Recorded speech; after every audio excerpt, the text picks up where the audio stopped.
Um, yes, management or IT system for deeper correlation for privileged access data and overall network data. Okay, so as businesses, as a business owner, as an IT admin, you want to make sure that all critical infrastructures in the organizations, you have a comprehensive tools that does management to privilege other fields that it's okay. I'll be going a little bit deeply into the features before handing over to our experts. Okay, so what are the features that these solutions offers to business? Okay, one, you have the privileged account governance. Okay, so for every account that has privileged access within the business, be it a privileged account, be it a service account, be it a local account, you have a solution that will take care of all those accounts for those critical infrastructure. So whatever connections that has to do with those resources and via those accounts, you have the PAM 360 taking care of that. So as an IT admin, you don't have to go about trying to remember password for those accounts. So the PAM 360 solution has various functionalities in which before delegating these resources to your third party vendors or to other individuals in the organizations, you can set what kind of actions can be taken before they can get access to these resources in the organization. Okay, you also have the secure remote access provisioning. Okay, yes, so for every connections to all critical resources within the business, as an IT admin, as a business, you want to make sure that all connections are done securely from a recognized and also a safe system, and also all connections are being shadowed. So you want to monitor what kind of connections are coming in, what kind of activities are also being taking place within and also during that period of time. You also have a situation whereby if at some point in time there's an issue after a remote connection has been done to a particular resource in the organization, you have an audit trail in which you can always refer back to see what was done and provide of reverting to such actions. Okay, then you have the advanced user behavior analytics. Okay, so for the solution also has is also intelligent in the case whereby it monitors users behavior to certain resources within the business. So if it finds out that a particular user is accessing certain assets that he or she is not meant to access, or particular applications data he or she is not meant to access, you can set various workflows that can quickly end such resources. Yes, that can quickly end such resources, connections to those resources within, that set period. Okay.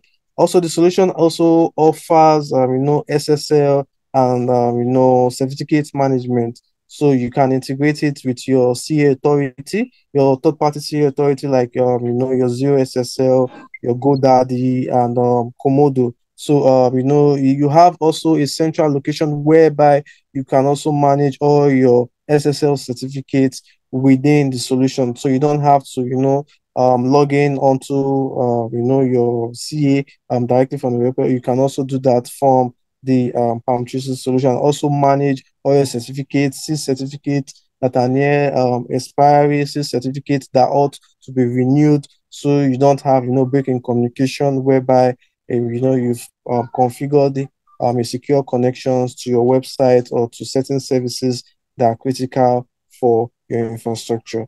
Okay. You also have a feature which is you have a comprehensive auditing and reporting tool. So you have the option whereby you can audit all connections that has been taking place, all actions that would be routed through the PAM 360 solutions. Okay. It also supports integration with various IT security platforms.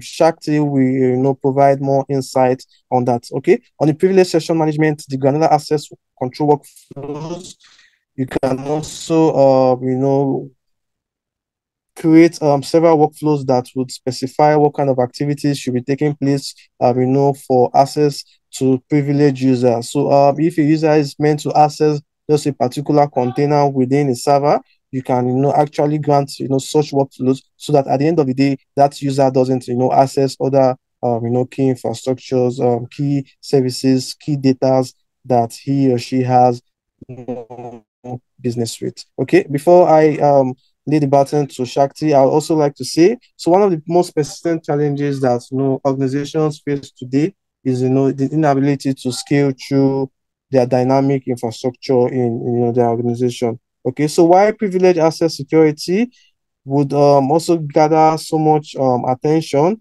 Palm 360's solution, just doesn't just go through the privilege account management and password management. So you have several functionalities you can utilize to manage, your resources and, access to critical infrastructure in your organization. Like they say, data is information. Information is money. So you don't want a cyber threat, a third party, attack to gain access to your critical data in which, they can sell it over on the dark web for thousands of dollars. Okay, so when you have a secured tool that helps in managing your critical resources, in your organization, you can, be rest assured that, every activities is being monitored and, you have a granular report that, tells you and also informs you of, all the activities that are taking place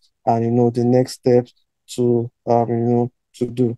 Yeah, so thank you very much. So Shakti, before I lay the button to Shakti, do you have any questions?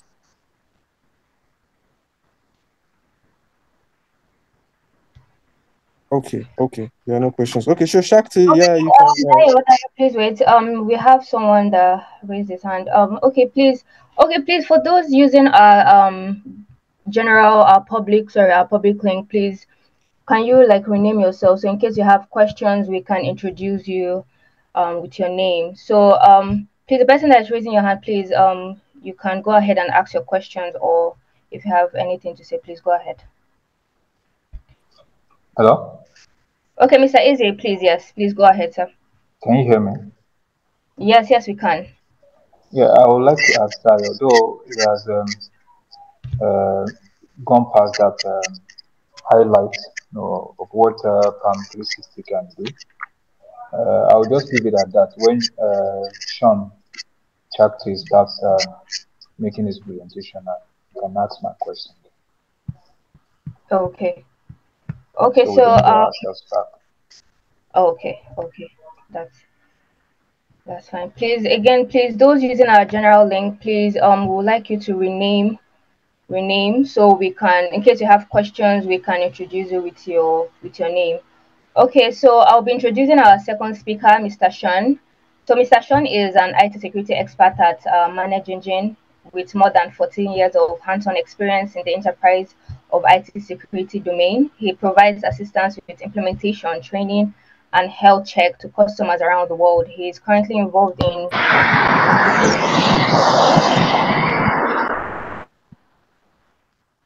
educating PAM users, yes, PAM users on better leveraging their privileged access management implementation and gathering their requirements to build new features in the product suite.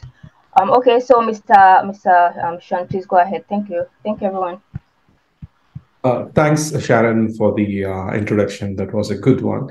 And thanks, PCL Tech, for having me here to talk about privilege access management. Hello, everyone. So I'm Shakti Shankar from ManageEngine. So as Sharon said, I have overall experience of 14 years in the cybersecurity domain, and I've been a PAM evangelist for the last 10 years. So that's about me. And so in today's session, we are going to look at elevating cybersecurity with PAM, unveiling the game-changing secrets of privileged access management. So let me go ahead and share my screen first.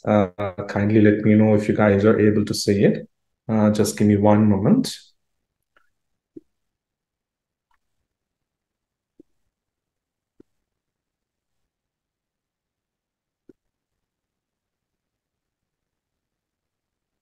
Okay, so can someone let me know like what you're looking at right now?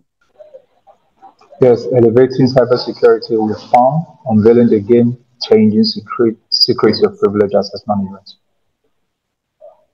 Uh, thank you very much, Macintosh Easy. Thank you. Great. Threat actors are proving to be increasingly effective at breaching corporate networks and gaining footholds. Since the start of the pandemic, we have already seen an incredible number of breaches and public hacks due to the hybrid work culture. So, according to Surfshark, Nigeria recorded 82,000 data breaches in the first quarter of 2023. So, these latest numbers represent a 64% increase from the last quarter. So, with this development, Nigeria actually ranks 32nd on a list of countries with the most data breaches. Okay, and so according to the website Planet Research Team, a data breach affecting the Nigerian organization Plasma exposed the personal data of thousands of citizens. So actually, these data were left unsecured without any kind of authentication or encryption or controls in place. So this data breach has actually exposed around like 75,000 personal information files, totaling 45 GB of data. So that's one thing. And so what we need to understand here is that like most of the data breaches or hacks would happen if your privilege identities are compromised. Around 70% of these data breaches are due to privilege abuse. Typically, privilege abuses are done through phishing, social engineering, insider threats, malware, or remote access attacks. So these attacks could be a strategically planned attacks, like planning for like 1 week, 1 month, 1 year, or else it could be just a hit or miss attempt to see what they can actually catch. Okay, so for example, let's take the TransUnion South Africa data breach. Okay, so cyber criminals gained access to the TransUnion South Africa server using a client's credentials, where the password for that server was just password. So they have just left it as default. They did not even change the password for such a important server. They left it as like a default password, and the cyber criminals were able to like gain access through it and do a hack there. So what we need to understand here is that excess privileges will lead to excess risk. So what do excess privileges mean? Okay, so there are problems with these unmanaged accounts that are not reviewed periodically. So it is quite common for people to share passwords over instant messages or store passwords in Excel sheet, right? So for example, in your organization, you have few servers and you have passwords for them. And these are like admin credentials, let's assume. And you need to like share these passwords across your team. So whenever someone needs access to a particular machine, they will use these passwords. So what you may possibly do here is that you can send it over chat like a messenger, or have sticky notes on your laptops, or else you could be sharing it over an Excel sheet so everyone can share it among each other. But what if someone is going to misuse it? Like, how will you have accountability? So 10 people knows these passwords, but how will you identify who actually misused this password and for what? What did they do? Like, what did they steal? Okay, so it's quite common to do it that way. And once the passwords are shared, the admins actually forget about it. So, for example, if I'm going to elevate someone to an administrator, let's assume you need you need an admin access to a specific server. So what I do here is like I just elevate your account to an administrator account and forget about it. So you're going to remain an administrator as long as I remember and go back and revert it back to a normal account. Okay. And in case if that particular user is going to leave the organization, or else like he is going to stay an admin as long as I'm going to revert it back. So he can like do like whatever damage that can be done already. There are also problems with lateral movements or elevating a user to domain admin to work on a specific network device or a printer. So let's assume I'm going to elevate a user to a domain administrator to work on a printer. But with this domain admin credentials, they can pretty much do like whatever they want within that specific network. So giving a full domain administrator privilege is not actually needed. And these type of undetected lateral movements are always a problem. And you also have people moving from one team to another or switch companies. So these ex-employees typically would have created accounts for them in like whatever applications, endpoints have given them access. So for example, let's take Linux machines. Okay, so you have like multiple people accessing these Linux machines. You give them root accounts. So what they do here is like they create SSH keys on these Linux machines, and these SSH keys are not monitored. And one day they leave the organization, but they still have access to the SSH keys, and they can very well like log into that particular machine if they are connected to a network. So it's pretty much, there will be like no kind of accountability. Okay, so this way it's quite easy for ex-employees to be able to like gain access if you allow them to create such local accounts or keys, and then you do not take care of these identities and just leave them. Okay, and so we have a checklist to reduce attack surface. So if you want to avoid any kind of like data breach or else like any kind of hacking event in your organization, so we have a checklist. Okay, so this is to identify unwanted accounts residing in all endpoints. So you need to see if you have any kind of unwanted accounts other than the local administrator account. Do you have any other account? Is that needed? No, just delete it. Remove users from domain admin and local account groups. So you don't need all users or else like multiple users to be part of domain admin groups. You just need one or two domain administrators for a particular work group, or I'm sorry, for a particular like a team or a department. You don't need to have everyone made domain administrators, or even you don't even have to like add them to local admin groups. So if you identify them, fix it.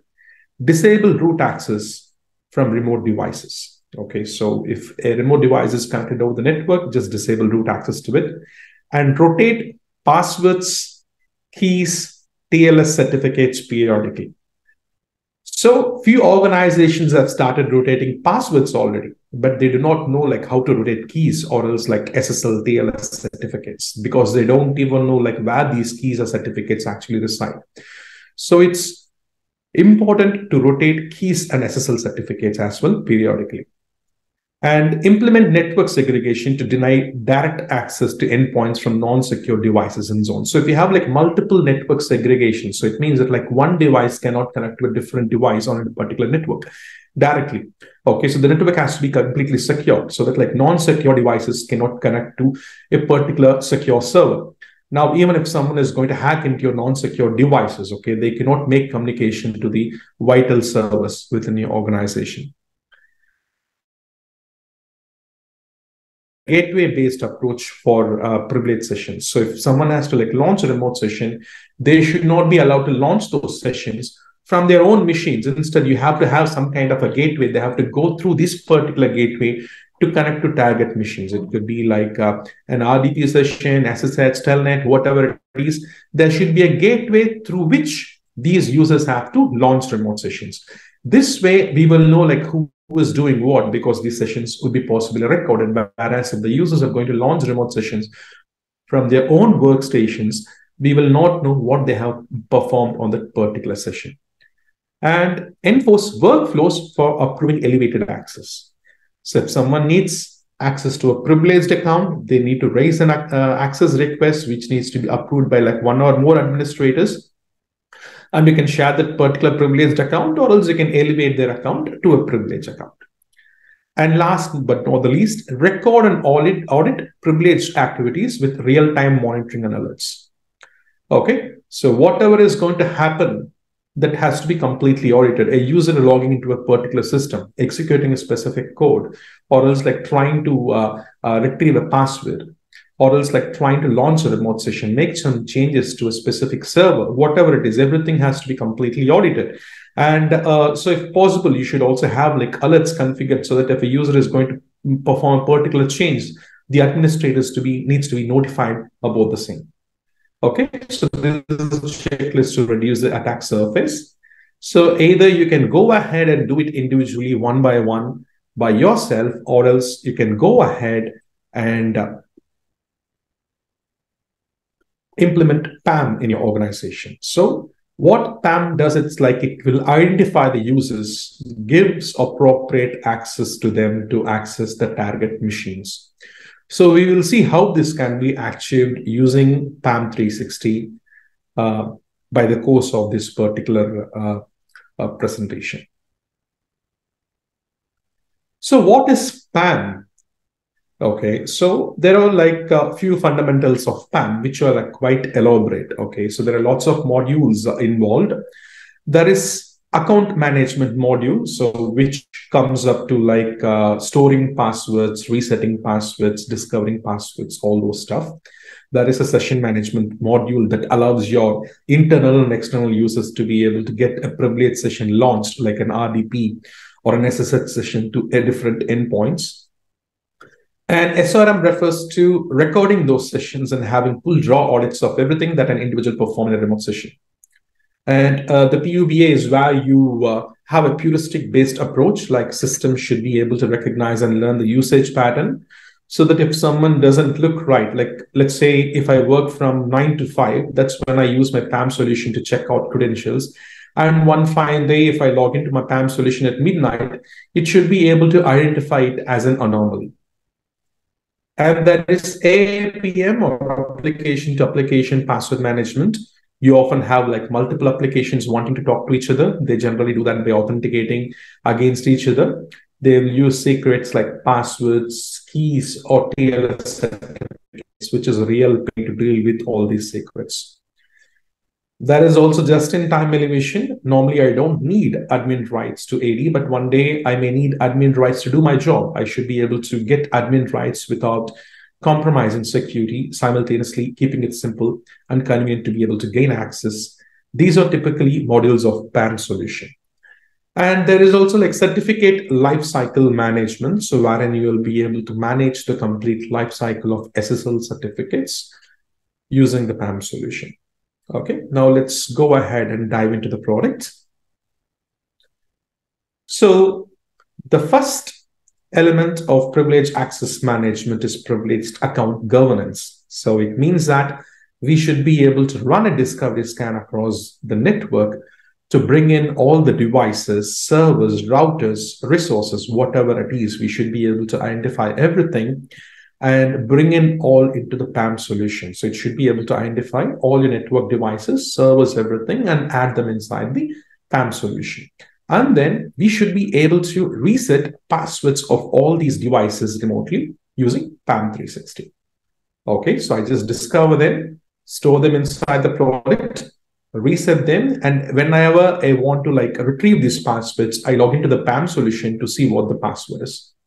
Okay. And enforce stringent password policies. So you reset passwords of these remote devices, right? So let's assume there is going to be a Linux machine and you have a root account on it, and that's been added inside PAM 360, and you have shared the password to other users. So anyone who needs to access the password of this root account, they need to log in inside PAM 360. Okay, and you want to reset the password of this particular root account on the Linux machine. So what you do here is like you create a custom password policy saying that it should be like minimum like 10 and maximum 10 like 15 character length with mixed numerals, numerals, and then like alphabets and everything with special characters. Not starting with like numbers. You create a strong password policy. So whenever you try to reset the password of that particular root account, PAM 360 will go ahead and enforce a strong password to it. And then share these accounts to like any required user within the product. So earlier you used to like share out passwords through like messages or else like over like Excel sheets, right? But right now, you'll be able to share all these passwords within the product. So if a user wants to retrieve a password, he needs to first log in into PAM 360 first. So for him to log in, you can like enforce MFA, wherein like he needs to like use his domain credentials first and then like enter a two-factor authentication password. So only after this authentication mechanism, he can log in and he can retrieve only those passwords which are shared to him within PAM 360. Okay. And so each and every action that takes place within the product will be completely audited. And we can also include role-based access control for passwords and resources. So in the sense, even though the passwords are shared to the end users, you're not going to display the passwords directly. Instead, you enforce them to raise a request, give a reason saying that I need access to this particular password during so-and-so time period to perform a particular job. So one or more administrators will actually go ahead and approve this access, and the users will be able to perform the required actions on the target machine. Now let's go ahead and take a look at how we can actually perform all these actions using PAM 360. So I'm going to log in as an administrator now within the tool. So this is the PAM 360 interface, and I'm going to log in inside the tool using an administrator account. So there are 4 different user roles in PAM 360, and there are additional roles as well. The default roles would be like administrators, password administrators, password users, and password auditors. We also have a privileged administrator role, which would have more power than a normal administrator. We can come back to that part later.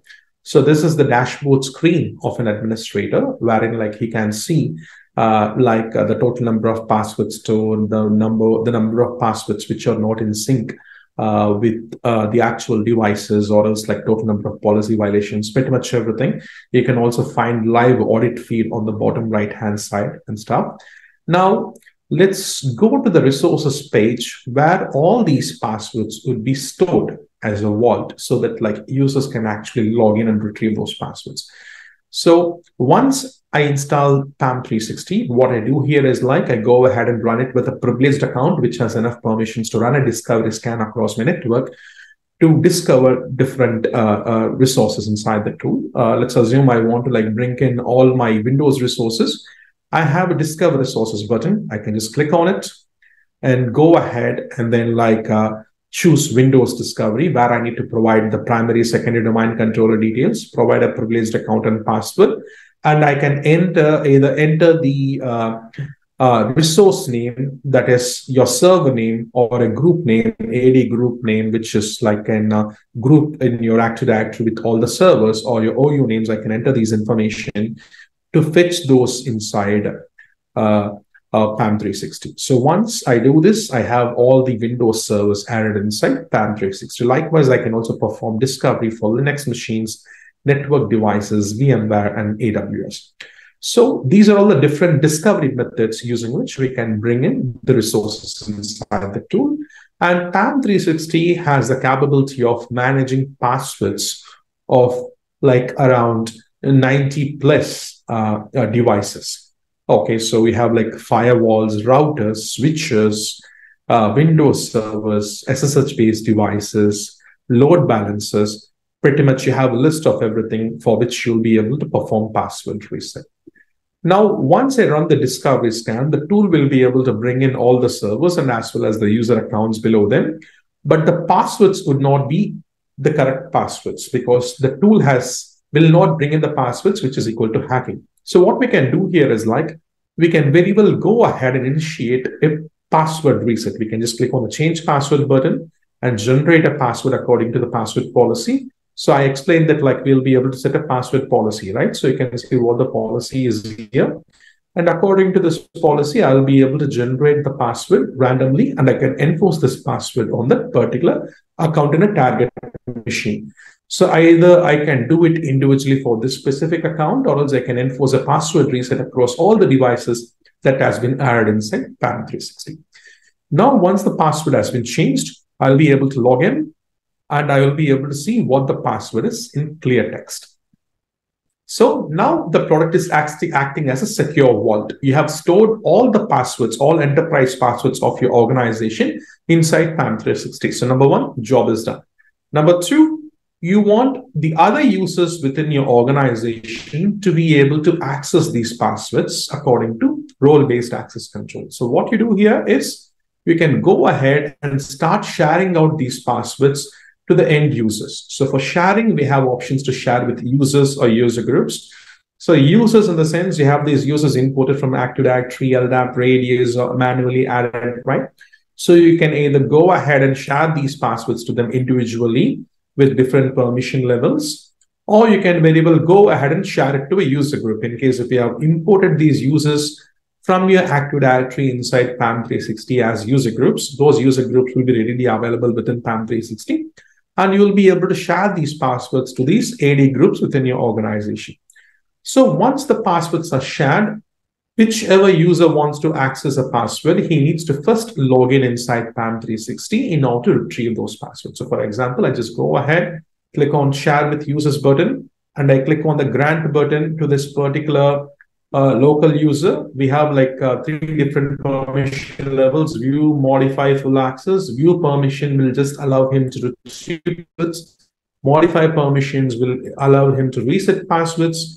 And full access permission will allow the administrators to manage this particular resource itself. So full access can be given only to any kind of administrator role. So remote app only is to like allow users to access a specific app alone on that particular machine. They cannot like access the complete machine itself. For example, if you want this user to perform a particular job, like opening a command prompt alone, or else like opening MS Paint or a writer on a particular machine, you just like give access to that alone using this remote app. So when he tries to connect to this machine, only the writer page or else like command prompt alone would open. He would not be able to access anything else.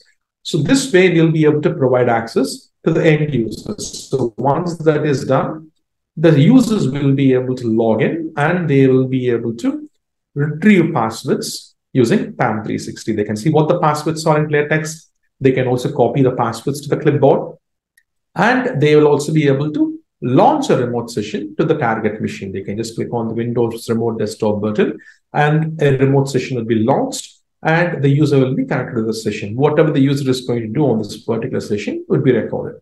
So we'll come back to this remote session in the course of the presentation. So let's go back to the presentation template here. So we saw that like you'll be able to discover all the accounts and then like make use of the product as a vault and then share out these passwords to the end users, reset passwords, allow users to log in using multi-factor authentication, enforce stringent password policies, and then enforce role-based access control and audit everything. So whatever the users are going to do is going to be completely audited. You have an audit button on the left-hand side wherein like each and every action that takes place will be completely audited. As you can see, the user audit will show you when the users have actually like logged in or logged out inside the tool, or else like resource audit will show you information about like if they have retrieved any kind of passwords or launched a remote session. And you have like a task audit, which will pretty much show you like tasks automated through PAM 360. And we also have like other auditing functionalities, which we'll look at later point. Now, the users are able to log in inside the machine and they are able to retrieve passwords, right? So now let's assume text so that you can reduce exposure of these passwords to avoid shoulder surfing attacks. So what is shoulder surfing? Okay, so let's assume you are going to connect to a specific machine and you're typing in the password manually and some look at like what the password is like over your shoulder. So they'll be able to misuse this password. So how will you track it? It's not possible to track it.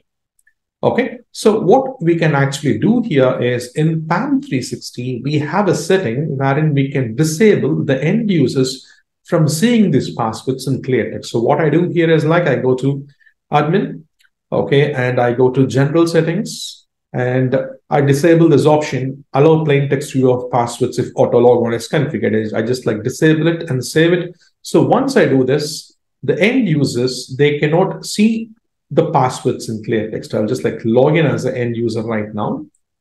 Okay, and you can see that the user is not able to see any of these passwords in clear text.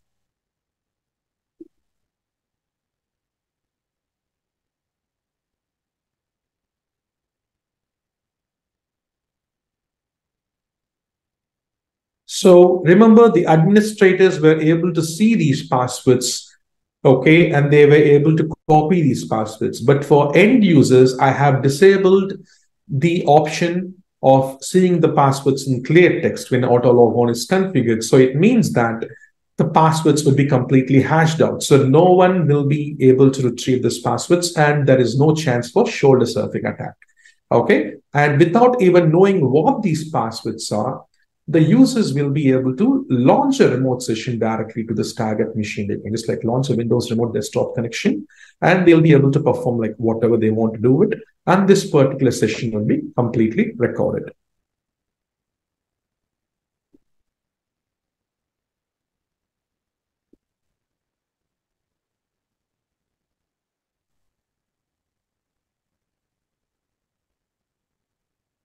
Privilege session management and session monitoring. So we just saw that like the end users were able to like launch remote sessions, right? So these sessions could be like RDP sessions, SSH sessions, or Telnet sessions. These can be pretty much launched from the PAM 360 interface. So let me just like launch the session once again. So for this particular server, I'll be able to make use of this administrator account to log in. All I do here is like just click on the open connection button and click on Windows Remote Desktop. Or else like I also have a different option for the end user wherein I have a connections button.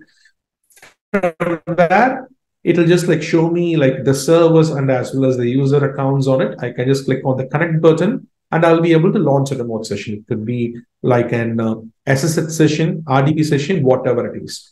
Now, all these sessions will be completely recorded, okay? And the administrators will be able to view these recordings or join these sessions live. So for example, I just launched an RDP session, right? I just like log out, I log back in, I go back in as an administrator, and I can see like what the user has actually performed on this particular session. So as an administrator or as an auditor, within PAM 360, this is completely possible. So you can see like what the users have actually performed on this particular session. You can just like go to audit, and then we can just navigate to recorded connections, and we'll find all the recordings of all the sessions launched using PAM 360 here.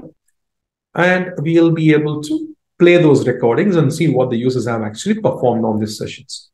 We also have an option wherein users can actually, like when the users launch the remote sessions, okay, the administrators will actually be able to like join live sessions as well. So let's first take a look at this recording that we just launched, and then like we can look at the active privilege sessions.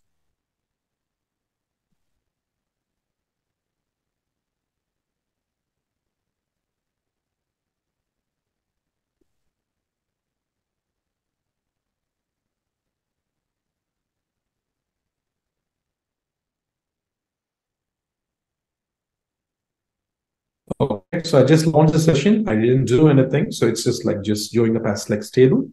And so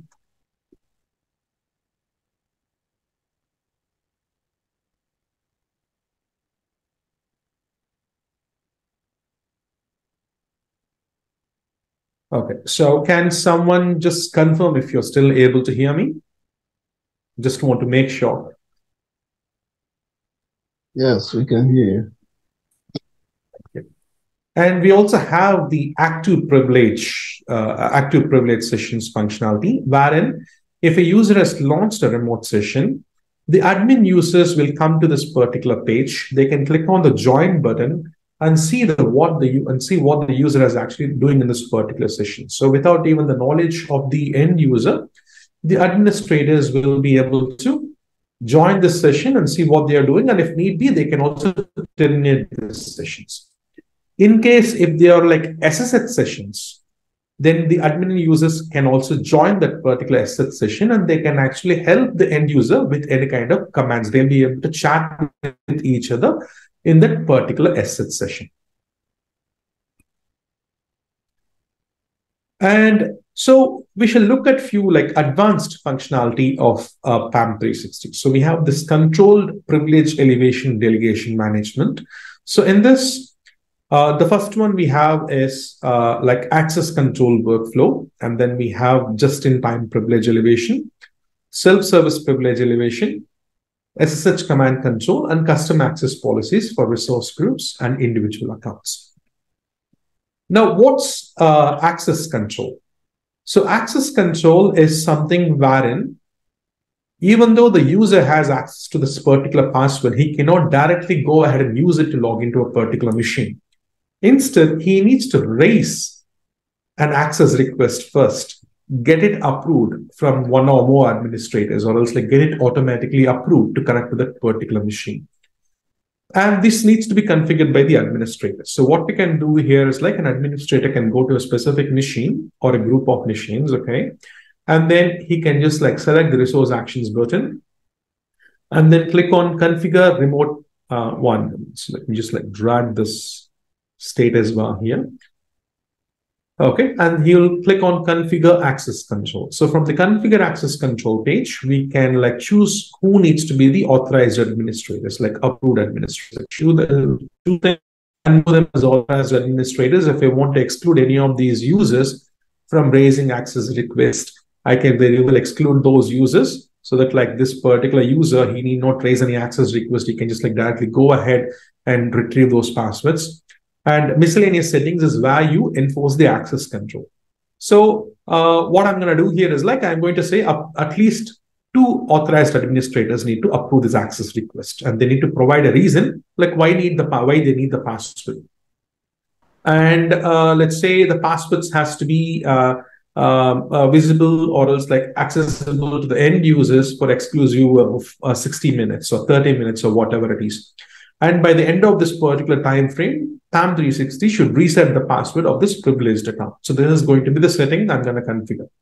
And in case if I want to like automatically approve, I can also very well do that, like all times during the day or else like during the night if someone is going to like do some kind of a access request, then the tool will go ahead and automatically approve it without any kind of user interference. But this will be completely audited. So we save and activate this. Now, what I do here is like I just go ahead, log out, and log in as an end user. So log out and log back in as a normal password user. So the end users, earlier we have disabled the option to see these passwords in clear text, right? So right now we also enabled an option called access control, privileged access control for specific accounts or resources. So you can see that like for specific accounts alone, the users will see a request button. Instead of seeing the password or else like hashes, they will see a request button right next to it. Okay, so it means that the users have to raise an access request, provide a reason why they need it to launch a remote access session, whatever the reason is. I can like request it for now or else later and send it to the administrator. It says waiting for approval. So the authorized administrators will receive a notification and as well as a notification email. Okay, so what I'm going to do here is like I'm going to log in as the authorized administrator again so that I can see like I have received an access request which needs to be approved. Okay, and what I do here is like I just go to the admin page, password access request, and then approve this access request.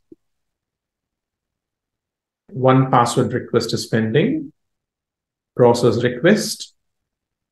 I approve this. Okay, and the user will be able to access this password. So in case if you want to check out the password, I still have control over it. At any point of time, the administrators can check out the password. So I'm going to log out, log back in as this particular user and see how the access control actually works.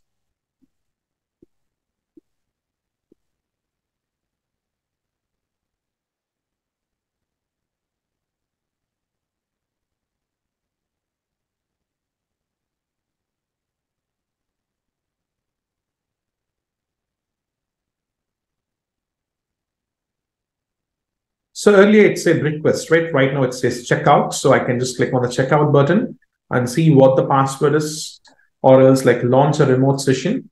Okay, I just like go ahead, click on Windows Remote.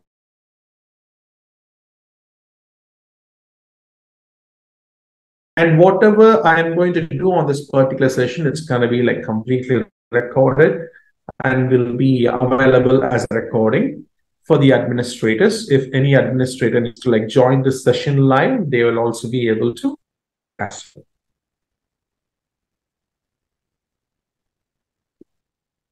So let me end this session. And so after 16 minutes, whatever the time frame is, his job is done, he can just click on the check-in button, which will go ahead and like check in the password. And we have also enabled a particular option wherein we need to reset this password after exclude use. So the tool will also reset the password. So even if the user has like logged in, after logging in, he has like manually changed the password or done whatever action that is on that particular session, once we check in, the tool will also go ahead and automatically reset the password for us. Okay, so this is about privileged access control. And let's take a look at like what just-in-time privilege elevation is. So similar to access control, but in addition, it will go ahead and elevate a user's account, normal account, to a privileged account. So as you can see, earlier, like we discussed a scenario, right? Like for example, if a user has to perform an administrative action on a particular server, he needs domain admin privilege or as a local admin privilege. You normally give him that particular access by adding him to that security group. But with this just-in-time access workflow, that's not needed. So if it's going to be like a local administrator account, we can do it straightforward from PAM 360. If you want to like elevate a domain account to a security group, domain security group, then like we need integration with AD Manager Plus, through which we'll be able to access like achieve this requirement. So what's going to happen here is like there'll be no standing access for this particular user. He'll be a normal user. He is going to raise a request saying that I need privilege to be elevated, my account privilege to be elevated to an administrator or as a domain administrator. So whatever account he is accessing, he wants that particular account to be elevated, and this will be approved by the administrator. So once this approval takes place, this particular user account would be moved to a security group. It could be a local administrator group, like a domain admin security group, whatever it is, for a specific time period. And this user has domain admin privilege or local admin privilege now. So he connects to the target machine, performs like whatever he needs to do on that particular session, which is going to be completely monitored and recorded. And by the expiry of this time frame, that particular access will be removed and he'll be once again moved back to a normal access account. Okay, so this can be done from the access control page itself, like we saw earlier. I'm just going to log out and log back in as a administrator user within PAM 360 now, and go back to the access control page and see what's achievable. So while we configure access control for a specific resource within PAM 360, you can have an option to do the privilege elevation, just-in-time privilege elevation.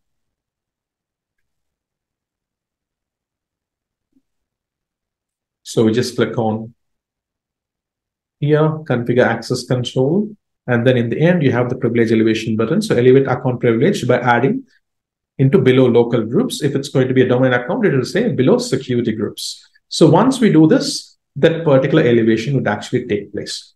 So let's take a look at this just-in-time privilege elevation, and we shall also see about remote app and as well as SSH command control right now by logging in as a normal user, end user.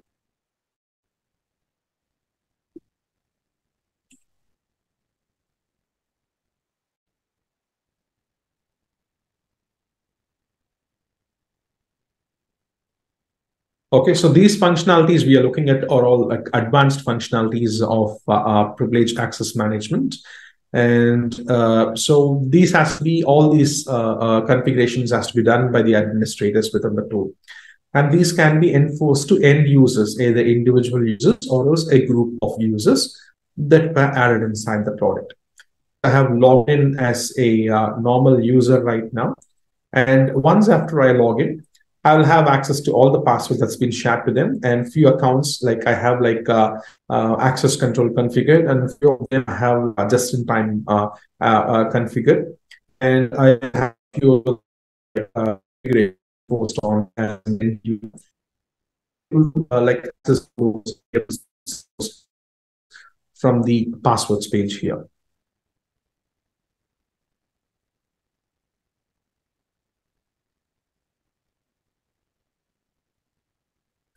Okay, so I have just-in-time privilege elevation configured for this account, and I'm gonna just like go ahead, click this button, and I'm going to say to work on domain job or something, get it approved by the authorized administrator, and then like log back in and launch a remote session.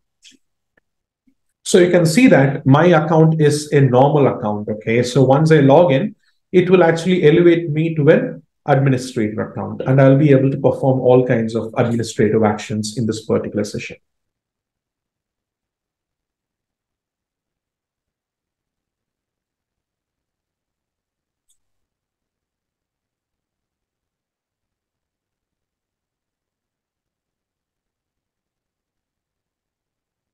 So the authorized administrator would receive an access request, okay, which is going to go ahead and approve, same as we did for the access control, privilege access control. Okay, so this access request for just-in-time privilege elevation has to be approved by the administrator. So once this is approved, the end user will be able to launch a remote session.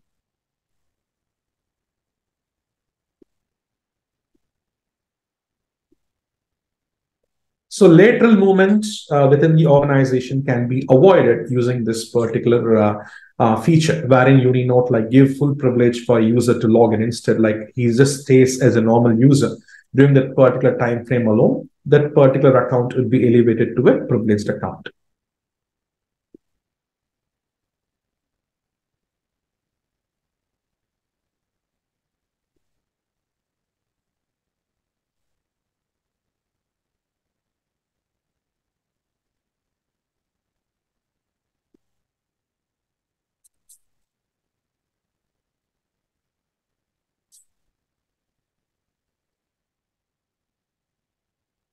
Okay, so you can see that like this particular user has logged in as an administrator.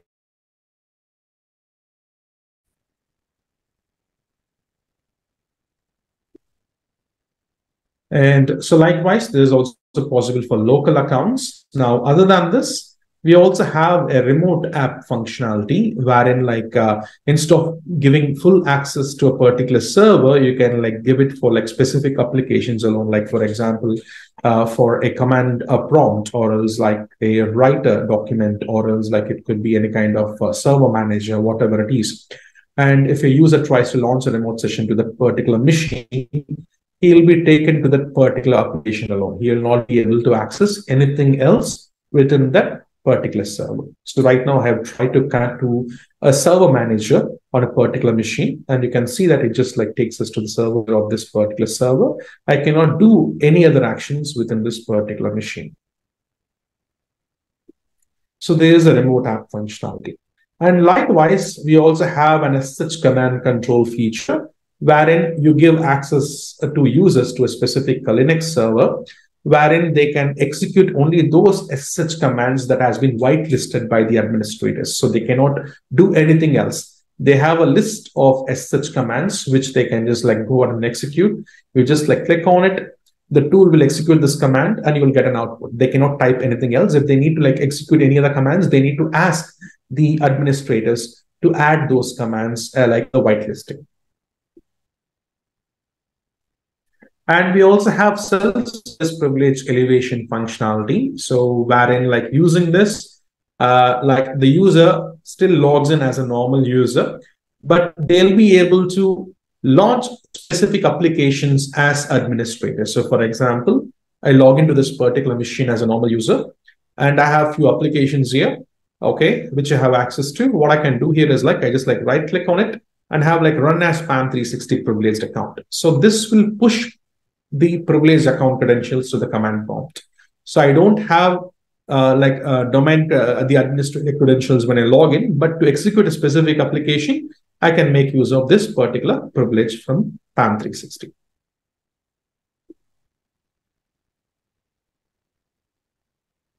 Okay. And so for automation, PAM 360 is like RESTful API ready. So it means that you will be able to like execute API commands to retrieve passwords from PAM 360. So like you do not have any kind of like hard-coded privileged credentials or any kind of configuration files or anything. Instead, you can just like have an API code which will go ahead, communicate with PAM 360 to retrieve this password securely. This way, you also can like integrate with DevOps pipelines. Like you have integrations with Jenkins, Chef, Puppet, Ansible, and if they need passwords, they can retrieve them from PAM 360 through this integration. And as we saw, each and every action within the product would be completely audited. And so you have like audits for users, resources, tasks, everything. And moreover, you can actually like access all these audits as reports. You'll be able to generate reports, real-time reports, or else you can have these reports run according to schedule and then like send you as emails. The tool will audits and report against any kind of industry standards or deviations or anomalies. They'll be like duly reported. So for example, user is going to retrieve passwords of 50 different resources on day one. On day 7, he is going to like retrieve 75 passwords or more than that. Then that will be marked as an anomaly. And it will identify vulnerabilities and risk factors as well and say that like there is some kind of an unusual activity for a specific user, whereas he is going to like he is retrieving like too many number of passwords, or else like let's assume a user is going to log in after office hours and he is going to like try to export all the passwords out of PAM 360. So that will also be notified. And we also integrate with ManageEngine Analytics Plus and as well as Log 360. And so for we like it can integrate with SIM solutions, like wherein you can have notifications sent out as like emails, or else like send out SMS, or else like you can like configure custom actions. And we also like integrate like event log analyzers, so wherein like event logs can be sent to, and we integrate with SIM solutions. So integrations is like wide, elaborate. We can take a look at them as well. And for compliance, we have like reports ready for PCI DSS, ISO, NER, CCIP, GDPR, and CIS. So as of now, we saw how PAM 360 will be able to like manage all the enterprise passwords within your organization, like discovering and managing all different devices, resetting their passwords, sharing accounts, and everything. So other than this, the tool is also capable of like managing the life cycle of SSL certificates and as such keys in your environments. So the tool has the capability to discover SSL certificates, report on their expiry and everything. So for if you see like earlier, okay, SpaceX actually like went down due to an expired certificate. Okay, so it means that like you'll not be able to access that particular site. Let's assume you're a bank in Nigeria, and like there is going to be like multiple transactions happening day to day. What happens if you're going to like forget to like renew a particular SSL certificate, or else what if the particular domain itself is going to expire? You'll be experiencing a huge loss. Likewise, one other thing is like Microsoft Teams also went down after they forgot to renew an SSL certificate. So in order to like avoid these kinds of issues or downtime, okay, we need to go ahead and manage the SSL certificate. So what PAM 360 can do here is like it can actually go ahead and then run SSL discovery scans across your network to identify like where the SSL certificates are, bring them, add them inside the tool, show them on a single interface, and report on certificate expiry. So I'm just going to quickly log in as an administrator here. Okay, and then we are going to look at like how this is going to happen. So there are like different SSL discovery scans wherein you can like run a scan for like IP range, subnet, or else like run discovery for like your internal signing authority or discover certificates from few third-party signing authorities. So you'll be able to run discovery scans from right here. So for example, let's assume I want to discover a certificate for google.com. I just type google.com here, specify the port, which is default 443, hit the discover button. So this is for a single machine. Now, what happens if I want to like discover certificates across my network? What I can do here is like I just go ahead and then go and choose the option IP address range or subnet or from file, wherein I can like run a scan across a huge network and discover those certificates. So this discovery audit will actually pretty much show me if the certificate discovery was successful or a failure. If it's success, you will see a check mark. And if will see that as a red X, and it will provide you the reason why the display has actually failed. So likewise, we also can discover certificates from specific path in a Windows machine or Linux machine. I can discover certificates for load balancers. I can discover certificates for AD users. I can go to like certificate stores of individual machines, or else I can integrate with Microsoft Certificate Authority to discover certificates. I can use agents to run this discovery. I can integrate with AWS, Azure, and manage an MDM to discover certificates. Other than this,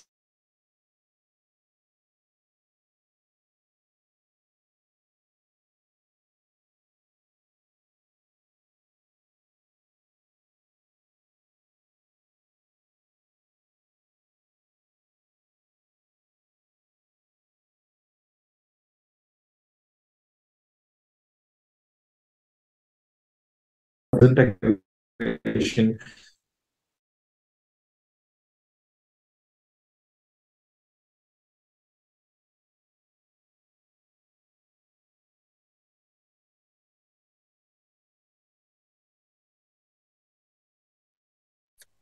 I'm sorry, I believe I lost you. Yes, So, yes. are you able to hear me?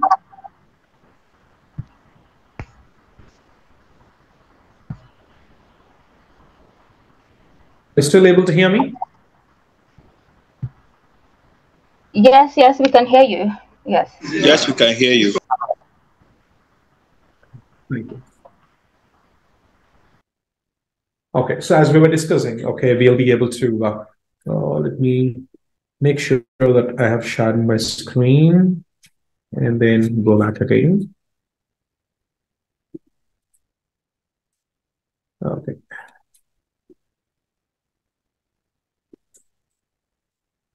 Okay, so as I said, it's not just like discovering through like network scans or else like from internal signing authority. If it's going to be any third-party integration, I can also bring in all the certificates issued by this third-party signing authorities. So the certificates will be displayed from a single page. Also see like when these certificates are going to expire. You will also receive alerts about certificate expiry.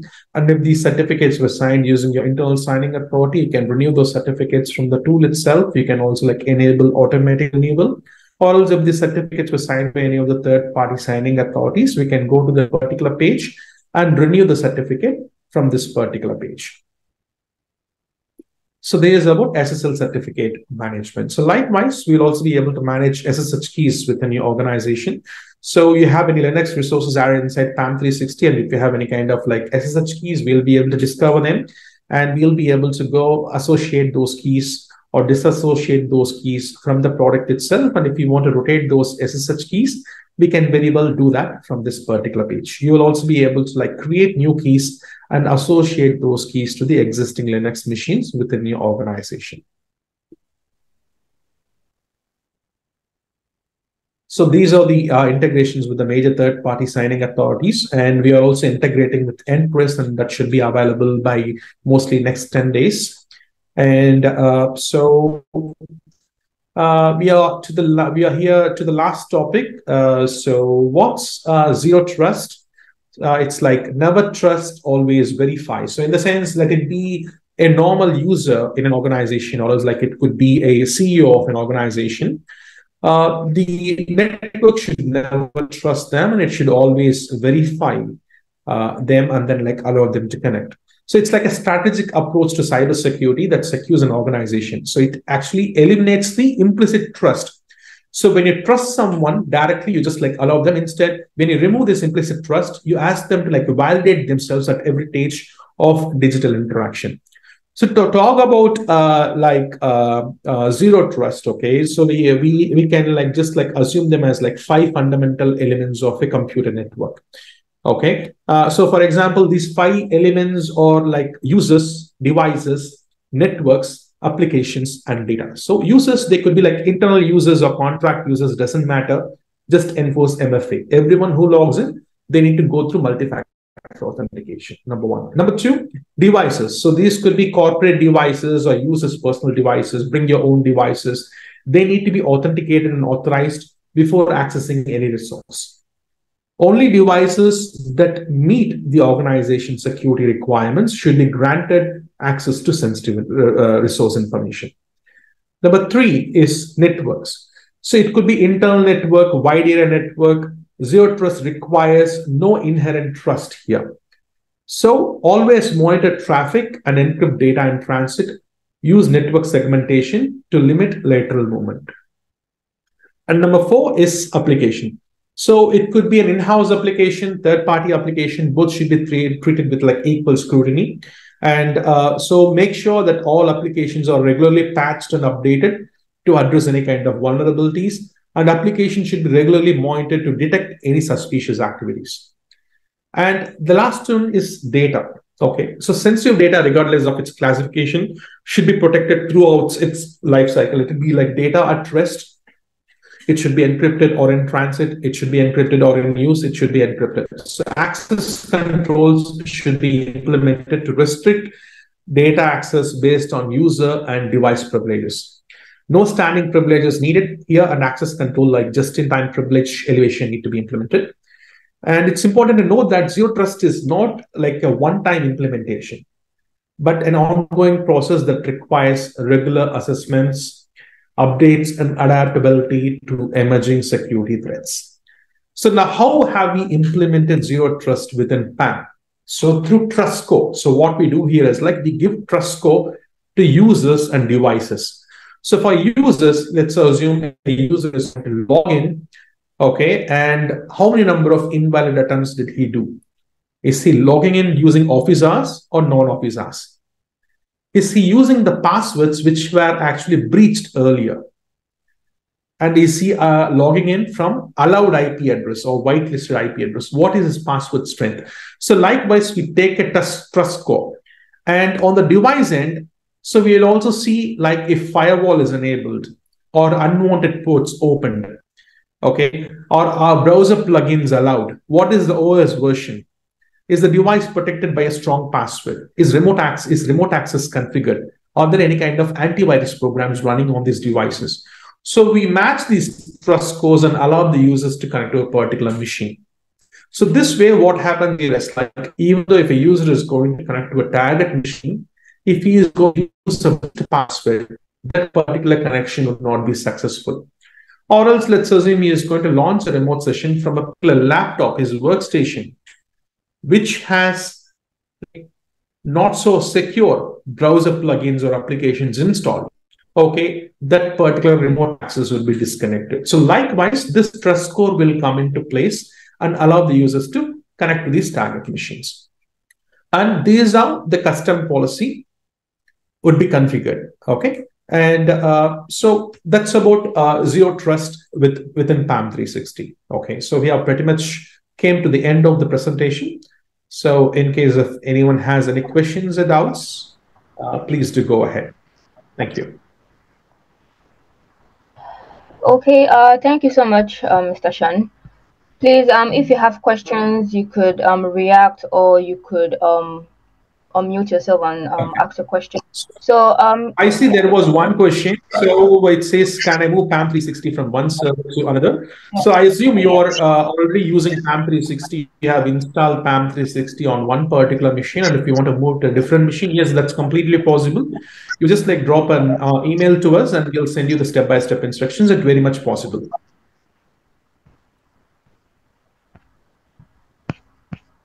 Okay, and if anyone else has any questions, please feel free to post those questions over chat.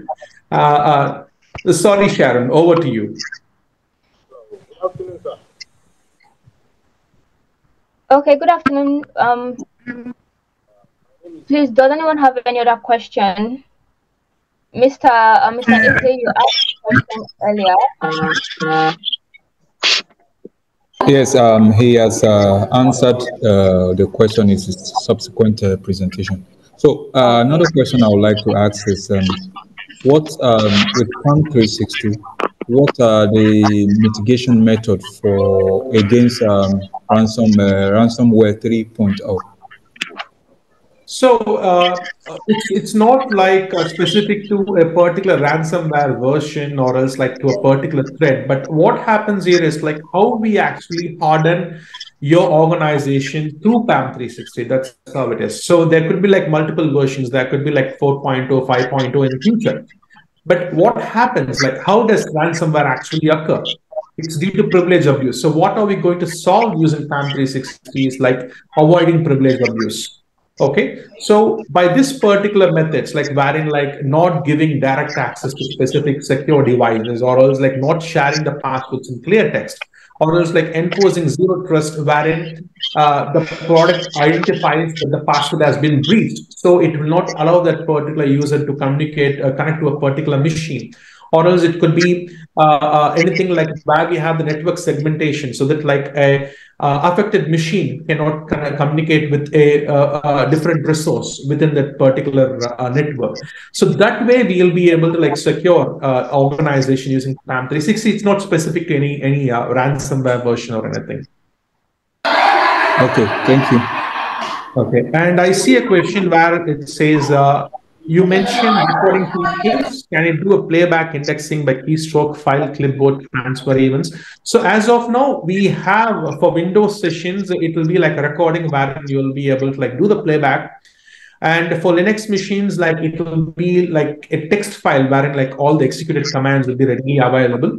So indexing keystroke is something like which we are working on. So that's not readily available. We can expect that in the future, like file, clipboard, transfer events. So those file transfer events, or else like clipboards, those would be like audited. You'll see them as like audit events within the product, but we will not see it in the I mean, like it's if it's going to be like on a Windows, you will see it as a recording, but if it's going to be on a Linux, you will just see that particular commands.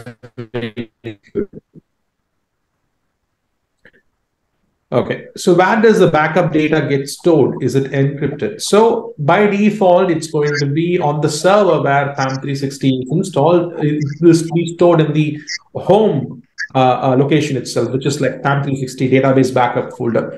But you can just go to the like backup configuration page within PAM 360, and you can like point it to a network drive, UNC path, or else a different drive. Okay, and yes, any data that is stored inside PAM 360 is completely encrypted using AES 256-bit encryption. We enforce dual layer of encryption, and so backups will also be encrypted. So in case if you want to restore using the particular backup, you need to like give access to that particular encryption key, then only the backups will be restored.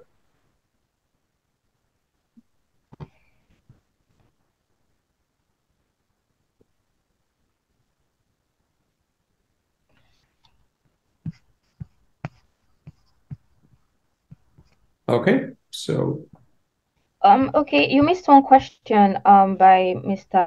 Abimbola. He asks, can PAM 360 restrict the sharing of resources between servers? okay, let me see what it is. So let me answer this question and let's go back here. The last question is something like, can you emphasize on the password rotation section? How can PAM 360 help achieve this? Does it automate the process, which includes password reset, or the service account owner does it manually? Okay, yes. So what we do here is like we run PAM 360 with a privileged account. Okay, so this privileged account will be used to reset all kinds of local administrator accounts or local accounts on your Windows servers or workstations. So either the administrators can go ahead and manually reset the passwords by clicking on, let's say, this particular machine, and then click on change password. You can just click on change password here and reset the password. Or he can just like go to schedules page within the tool. You can go to like groups, create a group of like, let's say, Windows servers or whatever it is. And under actions, you have something called periodic password reset. So from here, you can go ahead and schedule it and say like, go ahead and generate unique passwords for each and every user account and perform this like every 30 days. Once you schedule it, the tool will reset the passwords for us every 30 days without any kind of user intervention. Okay. And Sharon, you said like we missed one question. So can PAM 360 restrict the sharing of resources between servers? So sharing can be very well performed securely from within PAM 360 to one machine to other machine, and the same way you can also restrict sharing as well. That's completely possible. Okay, we have someone raising their hand. Please, can you go ahead with your question? Oh, he's put it down. Okay. Please, any other question? Any other question? Please go ahead.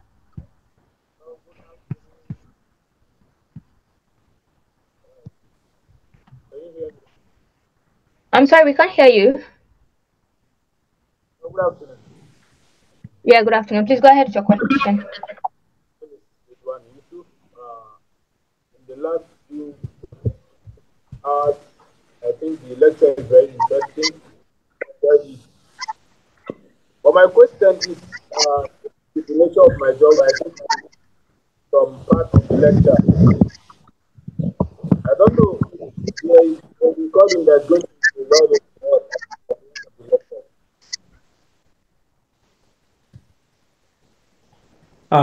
lecture. Sharon, were you able to hear the question? No, I wasn't. Please, can you repeat the question? We couldn't hear you. So, or else will you, unfortunately, you're not audible. We were not able to hear you. Will you be able to like type it if possible over chat? Let me type.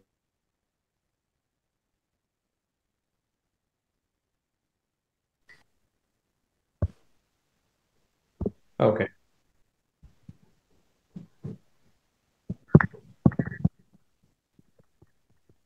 Okay, so like there is one question like where it says PAM 360 admin user, how can it be protected from anyone editing configurations? In summary, how can we manage the admin account of PAM 360 to prevent unauthorized changes?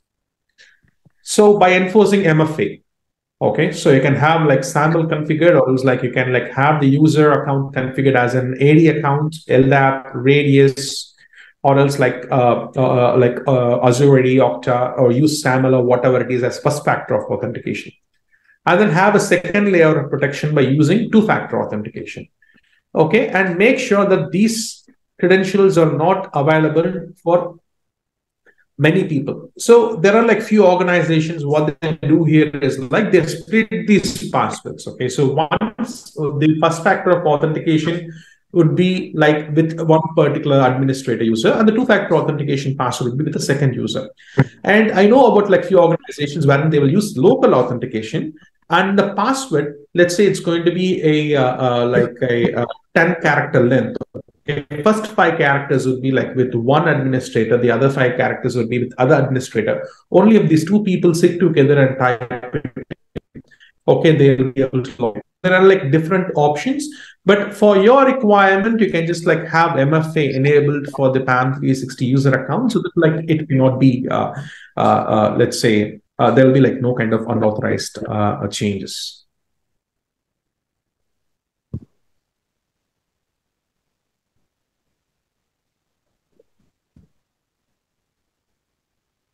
Okay, so so Sharon, like we have a guest asking us if the recordings would be made available. So if so, you, I believe that that question is for you. So TCL Tech would answer that for you. Yes. Hmm? Okay. Yes. The recording is going to be made available. We are going to share it after the section via mail to everyone that's an attendant. Thanks. So thanks everyone. It was like one interactive session. So I believe you guys enjoyed the presentation. So in case if you have any feedback, please do share it. I hope this session was informative. Please do let me know if it was otherwise. Sorry, Shakti. Shakti. Yes, Macintosh. Is there certification training for PAM 365 as an administrator? Yes, we do have like certification trainings, and I will have Sharon get in touch with you on that. So Sharon, so please note whoever has raised questions, it's Macintosh, and we will get back through Sharon. Okay. Okay. Thank you very much. I really appreciate it.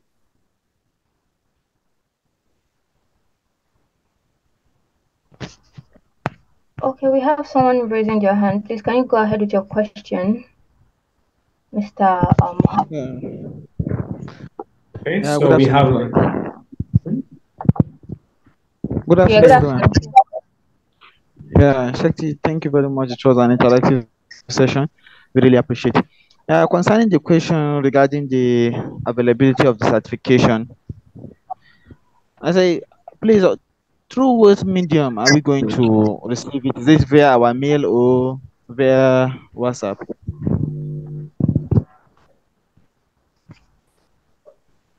Sorry, I did not actually get you. Can you repeat the question once again for me? Okay. As that, please, concerning Certification, yes. the earlier, yeah. So via which Yes, medium are yes. we going to? Certification, as I said earlier, that's completely available, and we can like do that. We have the certifications team to help you out with it. So we'll get to you through Sharon on that. Okay. Thank you very much. Thank you very much. I have it. Thanks, everyone. So we have like hardly 3 minutes. So in case if anyone has any other questions, please do go ahead, or else like feel free to like send your questions to Sharon, and she'll be sharing it with me, and I'll be glad to like answer them for you. Thank you very much. Thank you. Thank you for your time. Thanks, everyone. Over to you, Sharon. Thank you. Very much.